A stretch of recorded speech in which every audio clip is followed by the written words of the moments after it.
Hey friends, this is Kumar Amit and you are watching M talk education channel. And dear friends, आज हम लोग देखने वाले हैं राष्ट्रीय आपात, राष्ट्रपति शासन और वित्तीय आपात।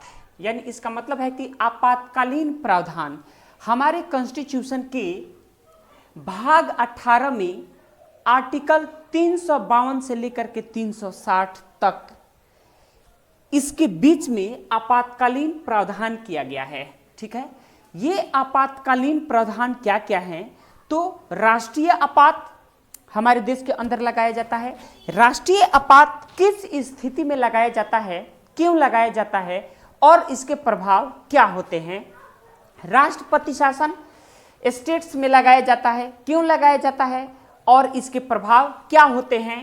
वित्तीय आपात देश में क्यों लगाया जाता है, ठीक है, और इसके प्रभाव क्या होते हैं, क्यों लगाया जाता है? ये सभी चीजों पर आज हम लोग एक एक करके पढ़ने वाले हैं। तो फ्रेंड्स, याद रखिए, जो आपातकालीन प्रावधान है वो प्रावधान हमारे संविधान के भाग 18 में है। ठीक है, कितने भाग हैं? तो हमारे संविधान में टोटल 22 पार्ट्स हैं, यानी भाग हैं। ठीक है, आर्टिकल 352 से लेकर के 360 तक आपातकालीन प्रावधान किया गया है हमारे कॉन्स्टिट्यूशन के अंदर, जिसमें नेशनल इमरजेंसी, राष्ट्रीय आपात आर्टिकल 352, प्रेसिडेंट रूल, राष्ट्रपति शासन आर्टिकल 356 और फिनेंशियल इमरजेंसी, वित्तीय आपात के बारे में भी लिखा गया है।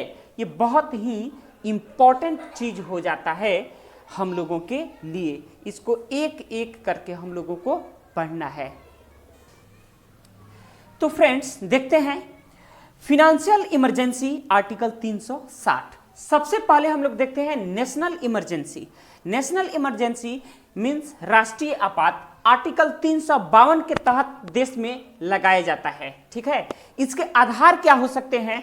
तो इसके 3 आधार हो सकते हैं। There may be 3 reasons for national emergency imposed by our president entire the country. ठीक है, तो देखिए आर्टिकल 352 नेशनल इमरजेंसी के लिए आर्टिकल 352 में यह प्रावधान किया गया है। आधार क्या हो सकता है? तो आधार हो सकता है युद्ध, बाह्य आक्रमण और सशस्त्र विद्रोह।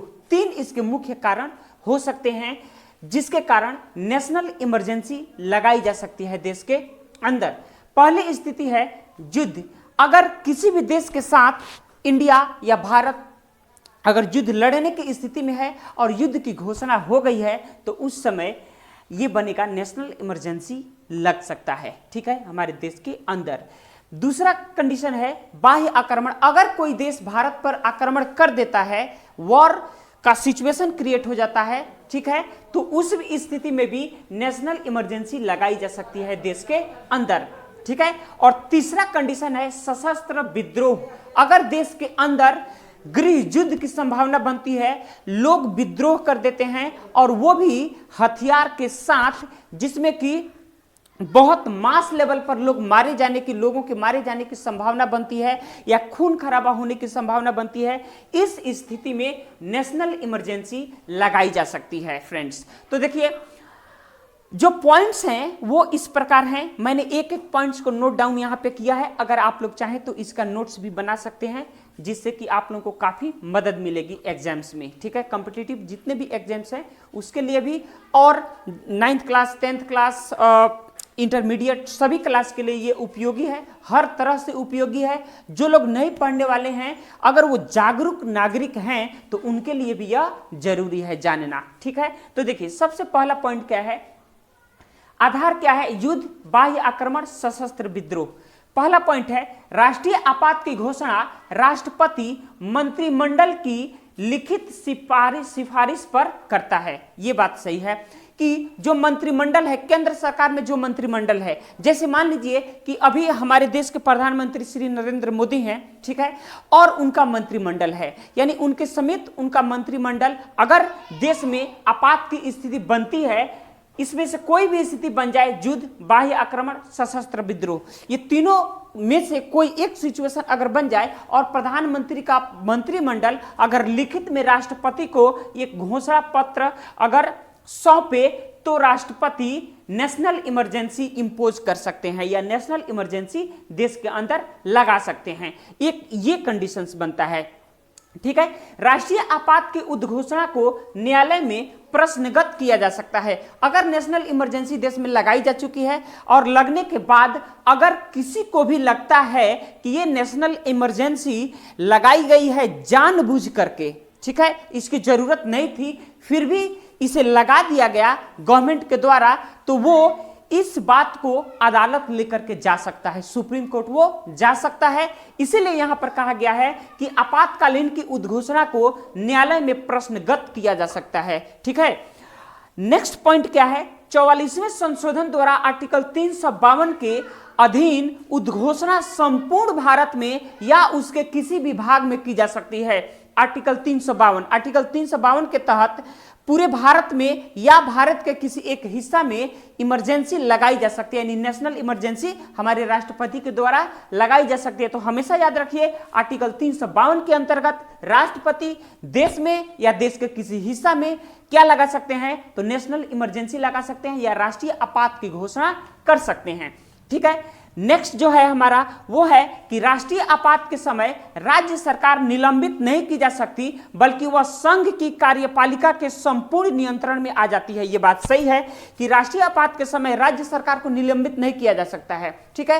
राज्य सरकार जैसी है वैसी ही चलती रहेंगी, लेकिन यहां पे कह रहा है कि जो संघ की कार्यपालिका होगी यानी जो केंद्र में कार्यपालिका बैठी है उस कार्यपालिका के हाथ में स्टेट के सारे काम आ जाएंगे, ठीक है, और वहां से सीधा स्टेट को रेगुलेट करेगा, केंद्र सरकार रेगुलेट करेगा, ठीक है। तो ये बात यहां पर है।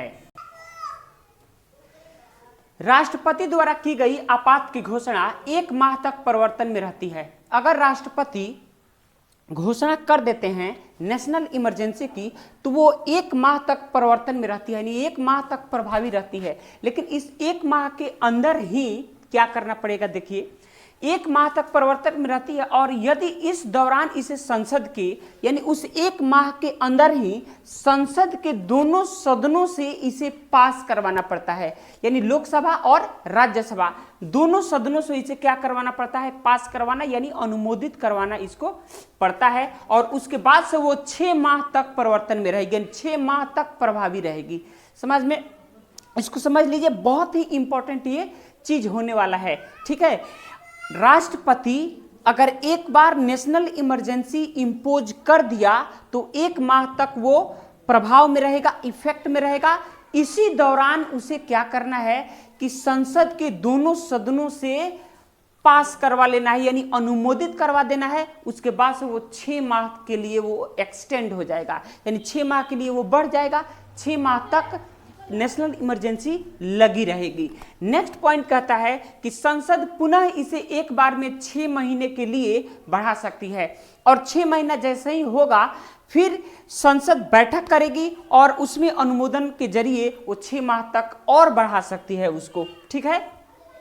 नेक्स्ट है, यदि आपात की उद्घोषणा तब की जाती है जब लोकसभा का विघटन हो गया हो या आपातकाल का अनुमोदन किए बिना हो गया हो, ठीक है। अगर ऐसी स्थिति बनती है कि जैसे मान लीजिए कि क्या होता है कि सरकार भंग हो गई, ठीक है, और बिना नेशनल इमरजेंसी इंपोज किए, बिना उद्घोषणा किए, नेशनल इमरजेंसी तो लग गई है लेकिन बिना उद्घोषणा किए अगर लोकसभा भंग हो जाती है, ठीक है, तो उस स्थिति में क्या होगा, या बिना अनुमोदन किए ही भंग हो जाती है, बिना यानी आपातकाल का बिना अनुमोदन किए ही अगर वो भंग हो जाती है तो उस स्थिति में क्या करेंगे कि पहला जब सरकार, कोई भी सरकार आएगी, सरकार बनेगी, तो सबसे पहला जो उसका मीटिंग होगा उस मीटिंग से 30 दिनों के अंदर अंदर, ठीक है, उस मीटिंग के तारीख से 30 दिनों के अंदर अंदर वहां से इसको पास करवाना या अनुमोदित करवाना पड़ेगा, ठीक है। देखिए, तो लोकसभा की तारीख से 30 दिनों के अंदर अनुमोदित करवाना चाहिए, यानी अनुमोदित होना चाहिए। इस बात को एक बार और समझ लीजिए कि अगर आपात की उद्घोषणा तब की जाती है जब मान लीजिए कि आपातकाल राष्ट्रपति ने लगा दिया और उस समय लोकसभा भंग है, यानी सेंट्रल में जो सरकार है, जो उसका मंत्रिमंडल है, वो क्या हो गया है, वो भंग हो चुका है, ठीक है, डिसॉल्व हो चुका है। उस स्थिति में क्या होगा कि जैसे ही नई सरकार आएगी, तो नई सरकार आएगी और जिस दिन वो मीटिंग करेगी, यानी लोकसभा जिस दिन बैठेगा, उस सभा के तारीख से 30 दिनों के अंदर अंदर नेशनल इमरजेंसी की उद्घोषणा करवा लेना पड़ेगा, ठीक है, उद्घोषणा हो जाना चाहिए, ठीक है, ये कंडीशन है।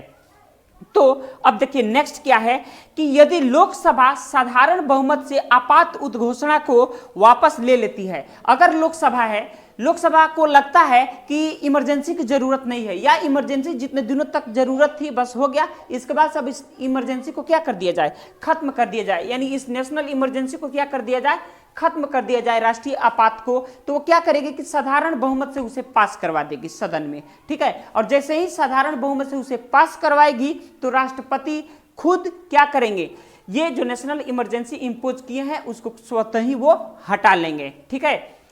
अब देखिए, तो प्रेसिडेंट को उद्घोषणा क्या करना पड़ेगा, वापस ले लेना पड़ेगा, ठीक है। तो ये सारे के सारे यहाँ पे इंपॉर्टेंट पॉइंट हैं। नेक्स्ट है फ्रेंड्स, लोकसभा अध्यक्ष या राष्ट्रपति सूचना प्राप्ति के 14 दिनों के अंदर लोकसभा का विशेष अधिवेशन बुलाते हैं।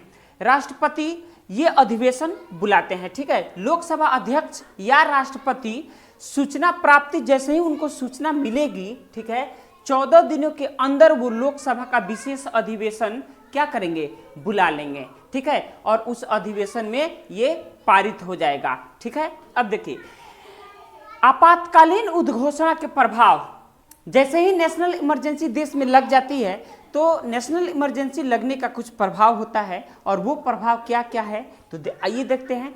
राज्य की कार्यपालिका शक्ति संघीय कार्यपालिका के अधीन हो जाती है, यानी राज्य की जो एग्जीक्यूटिव है या कार्यपालिका है, राज्य की कार्यपालिका शक्ति है, जो उसका काम करने का तरीका है, वो जिस पावर्स के द्वारा पूरे राज्यों को चलाती है, संचालित करती है, वो पूरा का पूरा पावर ही सेंटर के हाथ में चला जाएगा, और वो चला जाएगा किसके, संघीय कार्यपालिका के हाथ में चला जाएगा, ठीक है। उसको सेंट्रल गवर्नमेंट का जो एग्जीक्यूटिव बॉडी है वो रेगुलेट करने लगेगी उस राज्य के सारे चीजों को, ठीक है। नेक्स्ट है संसद की विधायी शक्ति।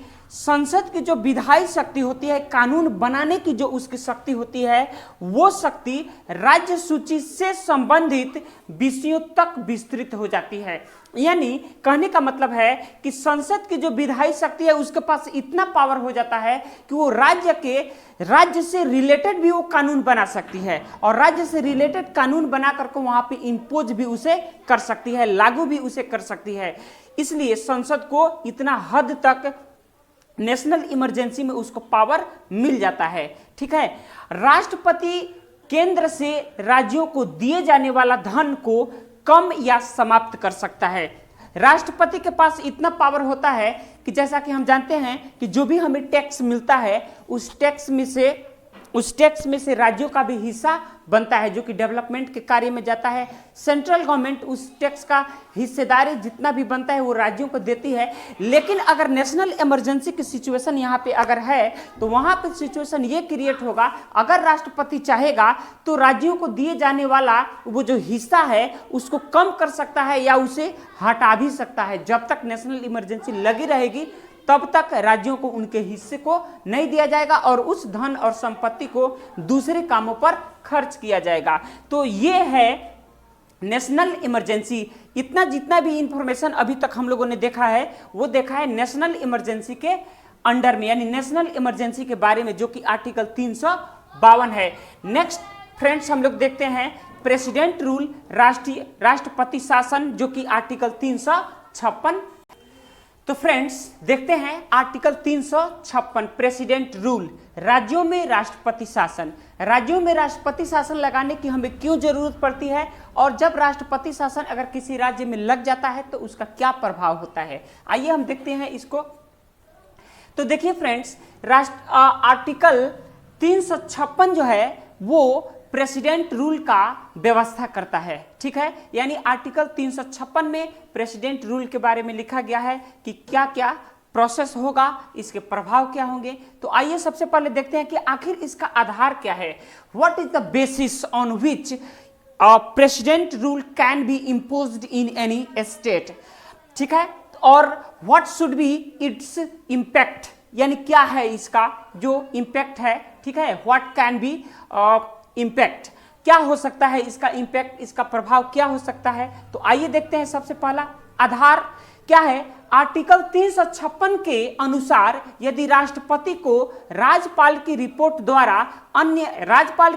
द्वारा या अन्य किसी माध्यम से यह ज्ञात हो जाए कि सरकार संवैधानिक, यानी किसी राज्य की सरकार संवैधानिक प्रावधानों के अनुरूप कार्य नहीं कर रही है। तो फ्रेंड्स, इसका मतलब क्या हुआ कि अगर हमारे राष्ट्रपति साहब को यह पता हो जाए किसी भी माध्यम से कि किसी भी राज्य की जो राज्य सरकार है वो संवैधानिक प्रावधानों के अनुसार नहीं चल रही है या संवैधानिक प्रावधानों का अवहेलना कर रही है, तो राष्ट्रपति साहब वहां की सरकार को भंग करके, यानी राज्य सरकार को भंग करके और वहां पे राष्ट्रपति रूल लगा सकते हैं। ये नियम, ये हमारा आर्टिकल 356 कहता है, ठीक है। 365 में देखिए क्या है कि यदि राज्य कोई भी राज्य केंद्र सरकार के द्वारा जो दिया गया दिशा निर्देश है, अगर उसका पालन अगर सही तरीका से नहीं कर रही है, तो राष्ट्रपति यह मान सकता है कि जो राज्य सरकार है वो संवैधानिक प्रावधानों का सही तरीका से, यानी सही रूप से, अनुरूप से क्या नहीं कर रही है, अनुरूप नहीं चल रही है, ठीक है। देखिए क्या कह रहा है, ये कह रहा है कि 365, यदि कोई भी राज्य केंद्र सरकार के द्वारा दिए गए दिशा निर्देशों का पालन नहीं कर रही है, यानी केंद्र सरकार ने जो दिशा निर्देश दिया है कि इसके अनुसार राज्य सरकारें काम करेंगी, अगर उसका पालन कोई भी राज्य सरकार नहीं कर रही है तो क्या होगा। अगर नहीं कर रही है या संवैधानिक प्रावधानों के अनुरूप नहीं चल रही है तो क्या हो सकता है, वहां पे प्रेसिडेंट रूल हो सकता है, ठीक है फ्रेंड्स। तो ये चीज है यहां पर। अब इसमें देखना है कि आगे क्या चीज है, आगे कुछ और से प्रावधान है, उसको हम लोग देखते हैं।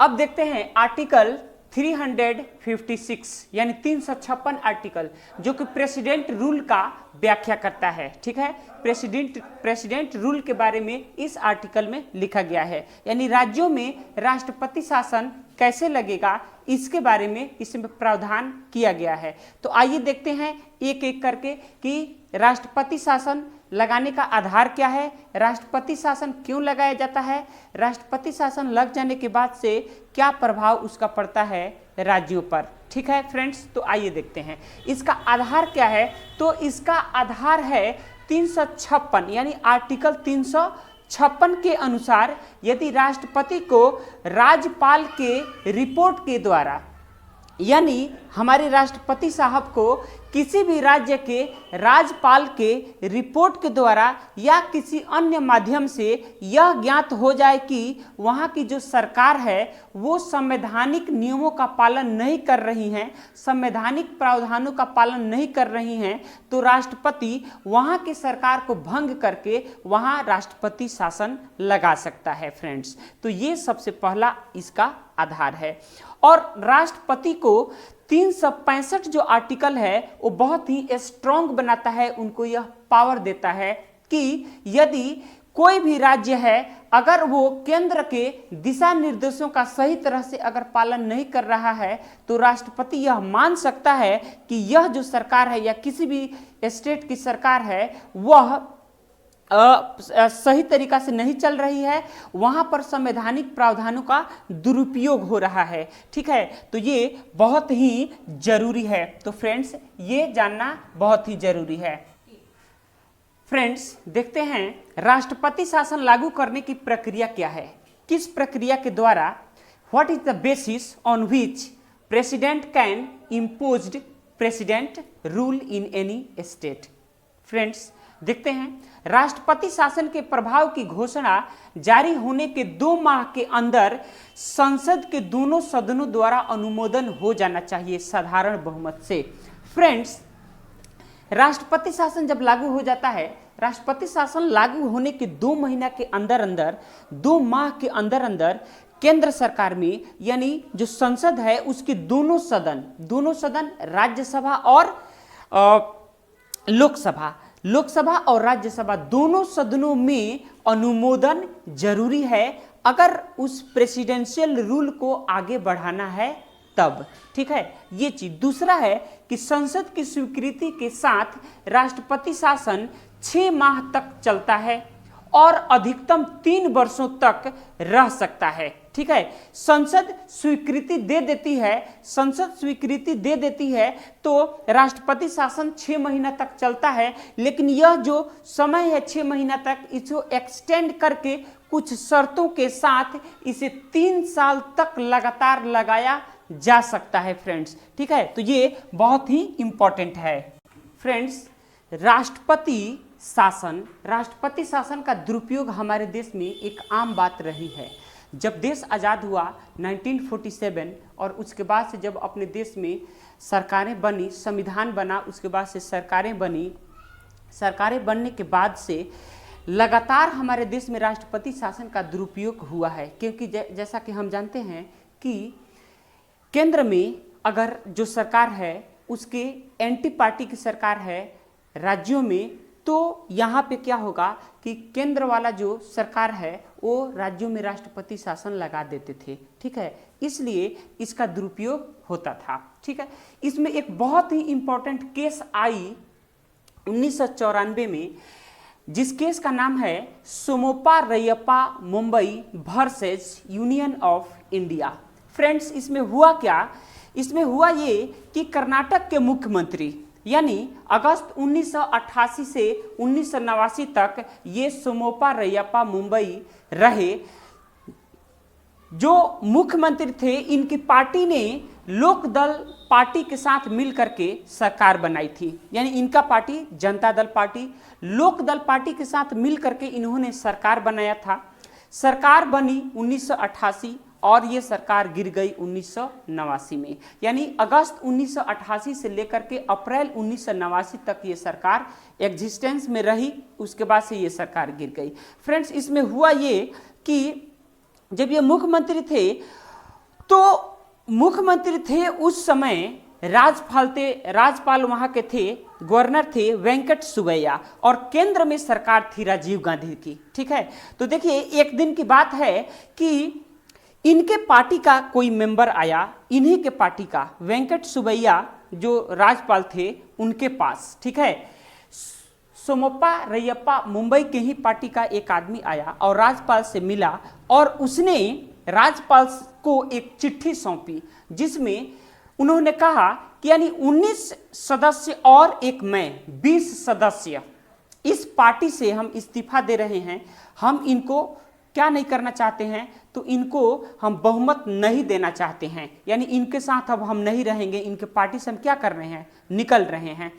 और इतना कहते ही जो गवर्नर थे उन्होंने क्या किया कि राष्ट्रपति साहब को चिट्ठी लिख दी।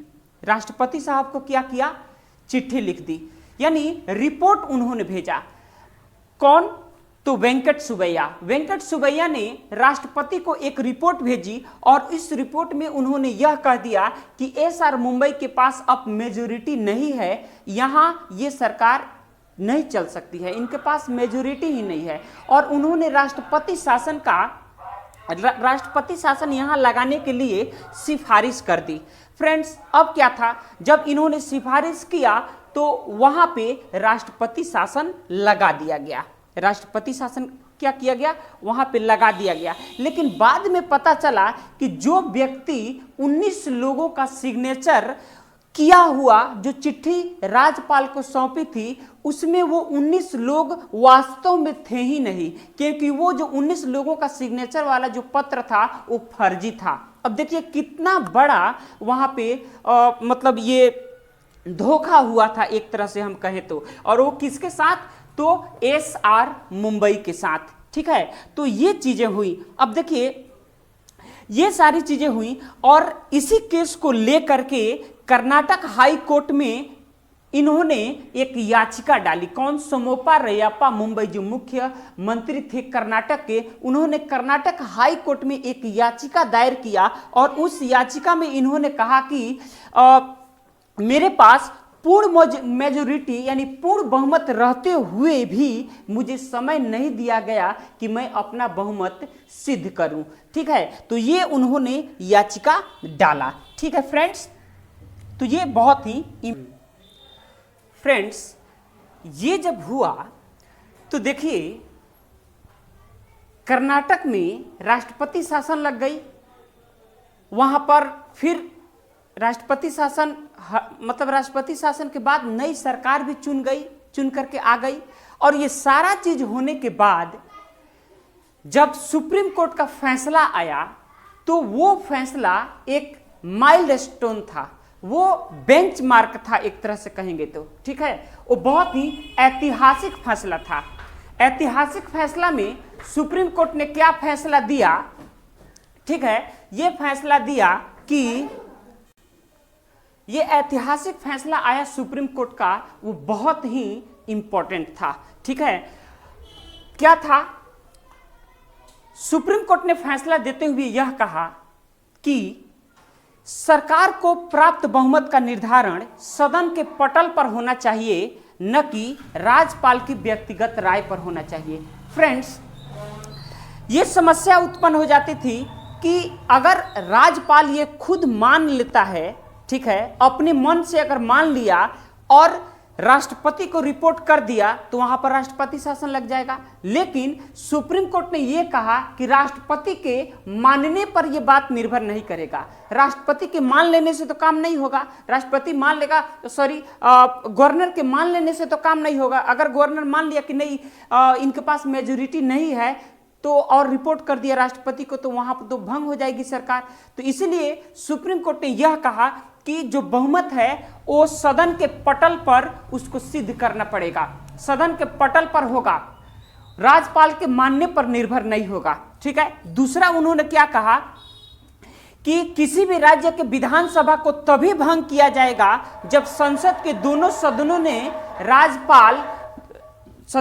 सदनों ने राष्ट्रपति शासन का अनुमोदन कर दिया हो। जब तक राष्ट्रपति शासन का अनुमोदन नहीं होगा, किसके द्वारा? सदन के द्वारा, यानी हमारे क्या बोलेंगे, राज्य केंद्र सरकार में जो सदन है यानी उसको हम कहते हैं संसद है, संसद के दोनों सदनों के द्वारा ये पारित होना चाहिए। जब तक संसद के दोनों सदनों के द्वारा ये पारित नहीं होगा तब तक हम ये नहीं मानेंगे कि विधानसभा को भंग किया जाना चाहिए। ठीक है, विधानसभा भंग करना है, विधानसभा को भंग तभी किया जाएगा जब संसद के दोनों सदन, राज्यसभा और लोकसभा इसको पारित करेगी, तभी जाकर के किसी भी राज्य के विधानसभा को भंग किया जा सकता है।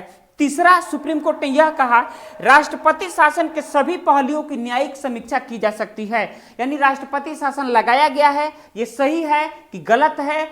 अगर गलत तरीके से राष्ट्रपति शासन लगाया गया है, स्टेट के सरकार को नुकसान पहुंचाने की दृष्टि से अगर केंद्र सरकार ने राष्ट्रपति शासन इंपोज किया है तो इसकी न्यायिक समीक्षा हो सकती है, न्यायिक इसकी जांच हो सकती है। तो फ्रेंड्स, ये है प्रेसिडेंट रूल। ये सारे चीज, इसके बाद से हम लोग दूसरा चीज देखेंगे। ठीक है फ्रेंड्स, ये फ्रेंड्स हम लोग देखेंगे वित्तीय आपात। वित्तीय आपात भी बहुत ही इंपॉर्टेंट है। ठीक है, फिनेंशियल इमरजेंसी। फिनेंशियल इमरजेंसी देश के अंदर कब लगाई जाती है, कैसे लगाई जाती है? अगर इमरजेंसी ये लगा दी जाती है, फिनेंशियल इमरजेंसी अगर लगा दी जाती है तो इसके प्रभाव क्या पड़ते हैं देश के अंदर, इन सारी चीजों को हम एक एक करके देखते हैं। तो देखिए, आर्टिकल 360 के द्वारा, आर्टिकल 360 के माध्यम से वित्तीय आपात राष्ट्रपति लगाता है। ठीक है, वित्तीय आपात तब लगाया जाता है जब राष्ट्रपति को यह विश्वास हो जाए कि देश की वित्तीय स्थिति स्थायित्व में नहीं है तथा साख को खतरा है।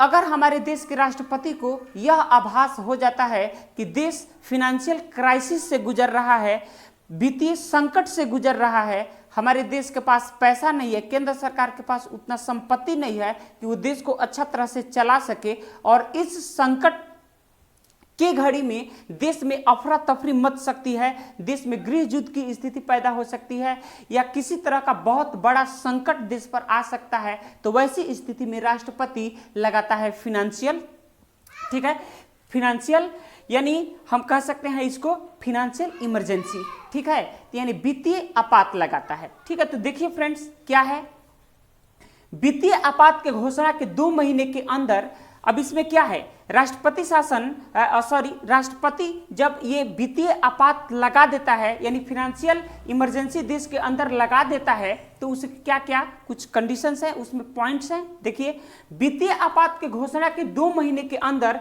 संसद के दोनों सदनों के द्वारा पारित करवाना पड़ता है। यानी जब फिनेंशियल क्राइसिस राष्ट्रपति इंपोज कर देता है देश के अंदर, तो जब वो इंपोज करता है उससे उस तारीख से लेकर के 2 महीने के अंदर अंदर हमारी संसद, हमारे पार्लियामेंट में वो पास हो जाना चाहिए, यानी दोनों सदनों में, राज्यसभा में भी और लोकसभा में भी, ठीक है, दोनों सदनों में ये पास हो जाना चाहिए। तो ये चीज है। इसके बाद वित्तीय आपात उस समय लगाई जाती है जब लोकसभा विघटित हो। वित्तीय आपात उस समय लगाई जाती है जब लोकसभा डिजॉल्व हो गया रहता है। जैसा कि हम जानते हैं कि राज्यसभा तो डिजॉल्व होता नहीं है, राज्यसभा के मेंबर प्रत्येक 6 वर्ष के लिए चुने जाते हैं और प्रत्येक 2 वर्ष पर उसमें से लोग रिटायर होते रहते हैं। ठीक है फ्रेंड्स, तो ये इंपॉर्टेंट है। तो जब लोकसभा डिजॉल्व हो जाता है, विघटित हो जाता है, और जब राष्ट्रपति को ये लगता है कि देश की फिनेंशियल कंडीशन जो है वो अच्छा नहीं है, तो वो क्या करता है, फिनेंशियल इमरजेंसी लगा देता है। तो देखिए, आगे जारी रखने के लिए अगर मान लीजिए कि राष्ट्रपति साहब ने फिनेंशियल इमरजेंसी लगा दी है और उसको आगे जारी अगर रखना है, तो आगे जारी रखने के लिए राज्यसभा की स्वीकृति लेना जरूरी है। राज्यसभा मान लीजिए कि भंग हो गई है, फिर नई सरकार आई, वो जो राज्यसभा है उसका क्या करना पड़ेगा, स्वीकृति लेना पड़ेगा। और नहीं तो अगर राज्यसभा है, सरकार एग्जिस्टेंस में है, तब अगर फिनेंशियल क्राइसिस इमरजेंसी अगर लगा हुआ है, तो राज्य सरकार क्या बने, राज्य जो राज्यसभा है वो क्या करेगा, यहाँ अगर राष्ट्रपति ने फिनेंशियल इमरजेंसी लगा दी है, तो जब फिनेंशियल इमरजेंसी लग गई उसके 2 माह के अंदर अंदर दोनों यानी संसद से स्वीकृति लेना जरूरी हो जाता है। ठीक है, लेकिन नवनिर्वाचित लोकसभा द्वारा उसकी प्रथम बैठक के पहले दिन से 30 दिनों के अंदर स्वीकृति जरूरी है। अगर मान लीजिए कि लोकसभा भंग हो गई है और केंद्र में कोई सरकार नहीं है और फिनेंशियल इमरजेंसी लगी हुई है, तो जैसे ही नया सरकार आएगी, लोकसभा की बैठक करेगी, उस बैठक से 30 दिन के अंदर अंदर स्वीकृति लेना एकदम जरूरी हो जाता है। नेक्स्ट है, इसकी अधिकतम समय सीमा निर्धारित नहीं की गई है, यानी संसद के मंजूरी मिल जाने के बाद अनिश्चित काल तक वित्तीय आपात, लेकिन यहां पर कंडीशन है, लेकिन नवनिर्वाचित लोकसभा द्वारा उसकी प्रथम बैठक के पहले दिन से 30 दिनों के अंदर स्वीकृति जरूरी है। फ्रेंड्स, अगर वित्तीय आपात लग जाता है, राष्ट्रपति वित्तीय आपात लगा देते हैं, तो इसके बाद देखिए क्या होता है। अगर मान लीजिए कि लोकसभा है तो लोकसभा है और वित्तीय आपात लग गया है, तो क्या होगा, उस स्थिति में लोकसभा के द्वारा ये स्वीकृति मिल जाना चाहिए, लेकिन नवनिर्वाचित लोकसभा द्वारा उसकी प्रथम बैठक के पहले दिन से 30 दिनों के अंदर स्वीकृति जरूरी है। दूसरा है, इसकी अधिकतम समय सीमा निर्धारित नहीं की गई है, यानी संसद के मंजूरी मिल जाने के बाद अनिश्चित काल तक वित्तीय आपात रह सकता है। जैसे ही संसद संसद पारित कर देगा, तो संसद के पारित हो जाने के बाद फिनेंशियल जो इमरजेंसी है वो अनिश्चित काल तक रह सकती है। ठीक है, नेक्स्ट है, राष्ट्रपति वित्तीय आपात की घोषणा किसी भी समय वापस ले सकता है। अगर वित्तीय आपात को वापस लेना है तो ये राष्ट्रपति पर निर्भर करता है कि राष्ट्रपति इसे कब समाप्त करेंगे। राष्ट्रपति कभी भी इस वित्तीय आपात को वापस ले सकते हैं। तो फ्रेंड्स, ये इंपॉर्टेंट यहाँ फ्रेंड्स, वित्तीय आपात का प्रभाव होता है हाई कोर्ट के न्यायाधीशों और राज्य सरकारों के अधिकारियों के वेतन में कमी की जा सकती है। जब फाइनेंशियल क्राइसिस अगर लग जाता है, यानी जब फाइनेंशियल इमरजेंसी लग जाता है, तो उस समय क्या हो सकता है कि हाई कोर्ट के जितने भी हाई कोर्ट के कर्मचारी हैं, ठीक है, यानी हाई कोर्ट और हाई कोर्ट के न्यायाधीशों, ठीक है, यानी हाई कोर्ट के न्यायाधीशों और राज्य सरकारों के जितने भी अधिकारी हैं उनके वेतन में कमी की जा सकती है, ठीक है, उनके वेतन घटाए जा सकते हैं, ठीक है। दूसरा प्रभाव है कि राष्ट्रपति को यह अधिकार प्राप्त हो जाता है कि वो राज्यों को यह निर्देश दे कि जब भी आप मनी बिल लाएं, यानी सदन में मनी बिल अगर आप लाएं राज्य में, यानी कहेंगे विधानसभा में, जब भी आप मनी बिल लाएंगे तो आप मुझसे राय जरूर लेंगे, ठीक है, यानी मेरे अनुमति से ही मनी बिल आप राज्य में ला सकते हैं, ठीक है। और तीसरा है राष्ट्रपति यानी धन संबंधी विभाजन के प्रावधानों में संशोधन कर सकता है। और दूसरा चीज इनके पास पावर, राष्ट्रपति के पास पावर यह होता है कि यह केंद्र और राज्यों के बीच जो धन का बंटवारा है उसमें क्या हो सकता है कि उसके प्रावधान में ये संशोधन कर सकते हैं, राष्ट्रपति संशोधन कर सकते हैं कि यानी जो बंटवारा का जो नियम है उस नियम में भी हेरफेर कर सकते हैं कि राज्यों को कितना संपत्ति देना है, कितना संपत्ति नहीं देना है। तो ये जितना भी इंपॉर्टेंट फैक्ट्स है आपके सामने है वित्तीय आपात के आर्टिकल 360 में वित्तीय